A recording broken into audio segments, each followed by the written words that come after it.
بسم اللہ الرحمن الرحیم۔ السلام علیکم، کیسے ہیں آپ سب؟ امید ہے ٹھیک ہوں گے، اللہ کی پناہ میں ہوں گے۔ اگر یہ ویڈیو اچھی لگے تو لائک، سبسکرائب اور کمنٹ لازمی کیجیے۔ ہزاروں سال پہلے کی بات ہے، کسی سلطنت پہ ایک بادشاہ حکومت کرتا تھا۔ اس کی سلطنت بڑی وسیع تھی۔ اس کا ایک نہایت خاص وزیر تھا جس پر بادشاہ بہت اعتماد کرتا تھا۔ اپنی سلطنت کے بارے میں جو بھی مشورہ کرنا ہو وہ اسی سے ہی کرتا تھا۔ ایک دن بادشاہ کے دل میں پتہ نہیں کیا آیا۔ اس نے وزیر سے پوچھا، تمہاری کون سی ایسی خواہش ہے جو تم پوری کرنا چاہتے ہو؟ وزیر سوال پہ بڑا حیران ہوا۔ بادشاہ سلامت، میری تو بس یہی خواہش ہے کہ آپ کی خدمت میں ہی میری زندگی گزر جائے۔ بادشاہ اس کی بات سن کر مسکرائے، مجھے تمہاری وفاداری پہ پورا یقین ہے، اس لیے اس بات کو رہنے دو، مجھے اپنی زندگی کی سب سے بڑی خواہش بتاؤ۔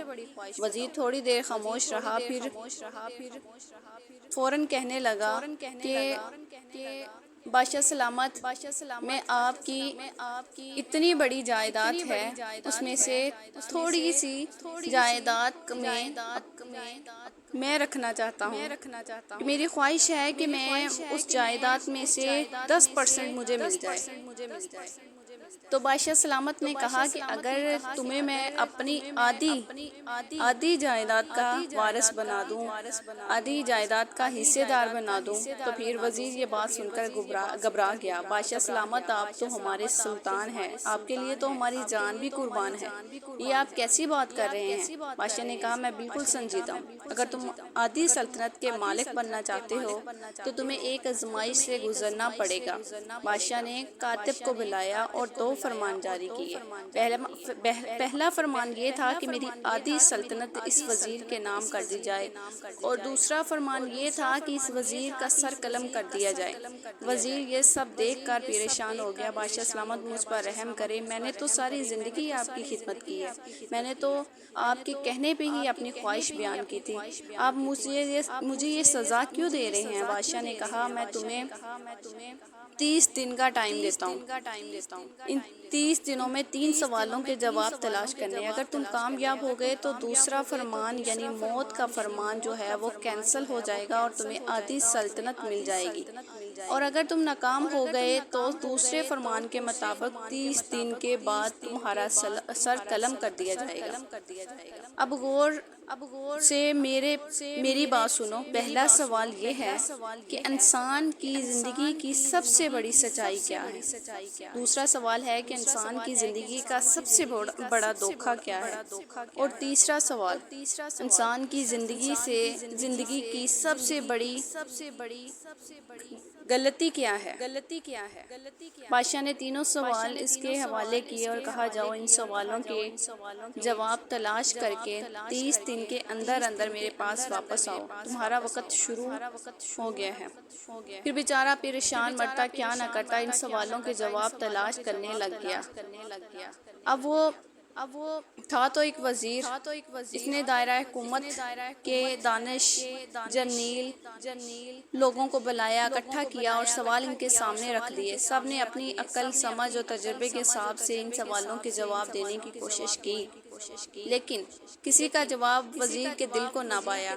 ہر روز وہ نئے لوگوں کو سوال سناتا، ان کے سامنے سوال رکھتا، لیکن کئی روز گزرنے کے بعد بھی وہ ایک سوال کا جواب بھی فائنل نہیں کر سکا تھا۔ جو وقت گزر رہا تھا، اس کی پریشانی بڑھتی جا رہی تھی اور موت کی تلوار اسے اپنی گردن پر لٹکتی ہوئی محسوس ہو رہی تھی۔ جب دانش مندوں سے بات نہ بنی تو وہ اپنے گھر بار چھوڑ کر کسی فقیر، کسی اللہ والے کی تلاش میں نکل پڑا کہ شاید انہی کے پاس سے اسے اپنی مشکل کا حل مل جائے۔ کئی دن وہ جنگل میں اور پہاڑوں کی خاک چھان کر وادیوں میں سے گھومتا کہیں بھی اسے کسی بزرگ، کسی نیک آدمی کا پتہ نہیں چلا۔ اس کے پاس تھوڑا ہی وقت رہ گیا تھا، لیکن کوئی بھی اس کی مدد کرنے کے لیے تیار نہ تھا۔ دن رات سفر کر کے اس کی حالت خراب ہو چکی تھی اور اسے اپنی وزارت بھول چکی تھی۔ اس کے جوتے پھٹ گئے تھے، اس کے پاؤں میں چھالے پڑ گئے تھے، داڑھی بڑھ گئی تھی، بال بڑے ہو گئے تھے، وہ کہیں سے بھی اب وزیر نہیں لگتا تھا۔ 1 مہینہ کتنی جلدی گزر گیا اسے پتہ ہی نہیں چلا۔ 4 مہینے کے آخری دن لوگ اس کی واپسی میں لگ گئے. انہیں یقین ہو گیا تھا کہ آج اس کے یہ بھی یقین ہو گیا تھا کہ آج اس کی زندگی کا آخری دن ہے.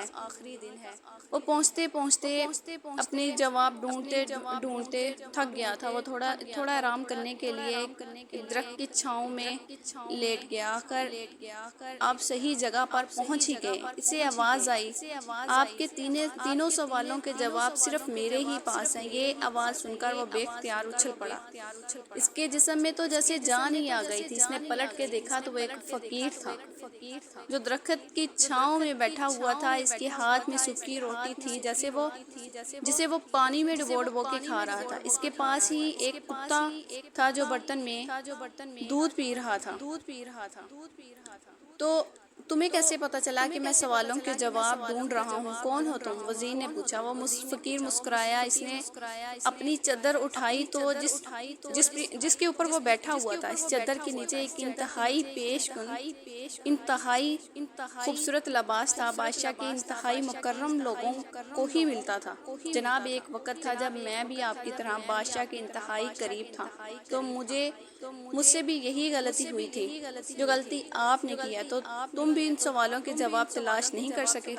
لیکن بادشاہ نے تمہیں زندہ کیسے چھوڑ دیا؟ وزیر نے پوچھا. نہیں جناب, مجھے ان سوالوں کے صحیح جواب مل گئے تھے اور بادشاہ نے اپنے وعدے کے مطابق اپنی آدھی سلطنت مجھے دے دی تھی. لیکن میں نے اس کے سلطنت کے پروانے کو پھاڑ کر بادشاہ کے حوالے کر دیا تھا کہ یہ سلطنت آپ کو ہی مبارک ہو, اور خود اس کٹیا میں آ کر بیٹھ گیا. وزیر حیران ہوا اس کی بات سن کر. اس نے دل ہی دل میں سوچا, یہ کتنا بے وقوف آدمی ہے. بادشاہ چھوڑ کر فقیر بن کے بیٹھا ہے. لیکن یہ وقت اس کی حماقت پر افسوس کرنے کا نہیں تھا بلکہ اپنی جان بچانے کا تھا. وہ اس فقیر کے قدموں میں گر پڑا اور کہنے لگا کہ مہربانی کر کے میری زندگی بچا لیں, ان سوالوں کے جواب دے دیں. فقیر نے کہا, میں تمہاری مدد کرتا ہوں. پہلے 2 سوالوں کے جواب میں تمہیں مفت دوں گا, لیکن تیسرے جواب کے لیے تمہیں قیمت ادا کرنی پڑے گی. میں اپنی جان بچانے کے لیے ہر قیمت دینے کے لیے تیار ہوں. وزیر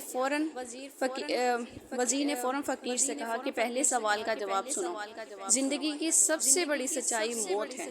ہر کسی کو اس کا سامنا کرنا ہی پڑتا ہے, کوئی چاہے کتنا ہی طاقتور ہو, امیر ہو کیوں نہ ہو, وہ اس سچائی سے نہیں بچ سکتا. اور دوسرے سوال کا جواب ہے کہ انسان کی زندگی کا سب سے بڑا دھوکا زندگی میں ہر کوئی زندگی کو دائمی سمجھ کر اس کے دھوکے میں آ جاتا ہے. وہ دونوں ہی جواب وزیر کو صحیح لگے. فقیر کی باتوں میں سچائی تھی, اس کو جھٹلایا نہیں جا سکتا تھا. اچھا, تو تیسرے سوال کے لیے تمہاری کیا شرط ہے؟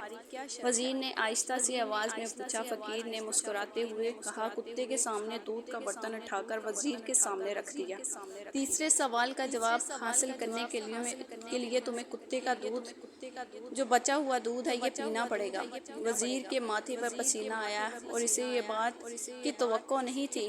کتے کا بچا ہوا دودھ بھلا کوئی کیسے ہی پی سکتا ہے؟ اس نے نفرت سے دودھ کی طرف دیکھا اور پیچھے ہٹ گیا.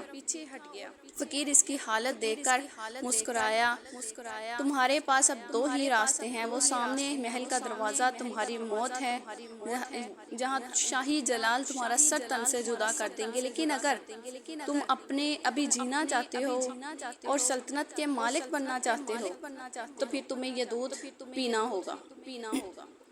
تو فیصلہ تمہارے ہاتھ میں. وزیر سوچ میں پڑ گیا کہ اب جان بھی بچانی ہے اور آدھی سلطنت بھی ہے, اور دوسری طرف یہ دودھ بھی پینا ہے جو کتے کا بچا ہوا ہے. تو اس نے بہت سوچ سمجھ کے اپنے دماغ کو اس چیز کے لیے تیار کیا, اور اس نے وہ دودھ کا پیالہ اٹھایا اور آنکھیں بند کر کے منہ سے لگا لیا اور ایک ہی سانس میں سارا دودھ پی لیا.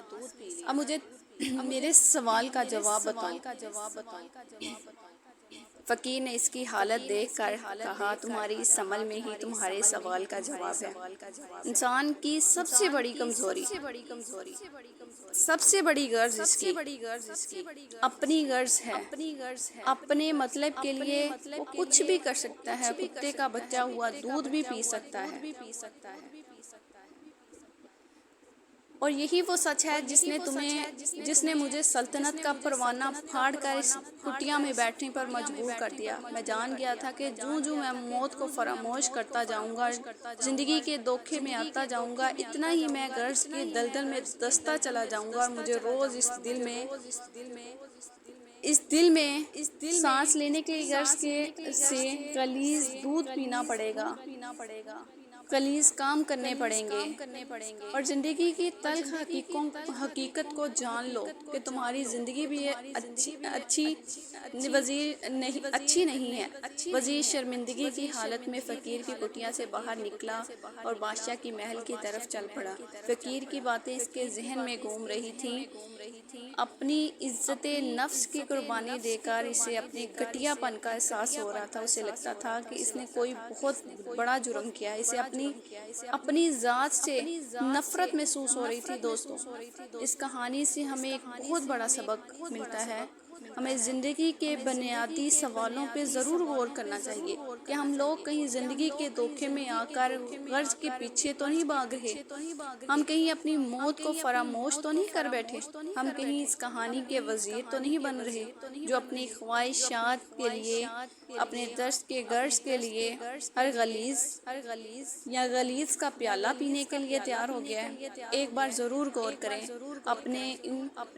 اپنے آپ پر، اور ان سوالوں کے جواب آپ بھی اپنے اندر تلاش کریں، اور کوشش کریں کہ زندگی میں جتنا آپ کو ملا ہے، اللہ تعالیٰ نے جتنا آپ کو دیا ہے، اس پہ شکر کریں، اور مزید کی خواہش میں اپنے آپ کو مت تھکائیں۔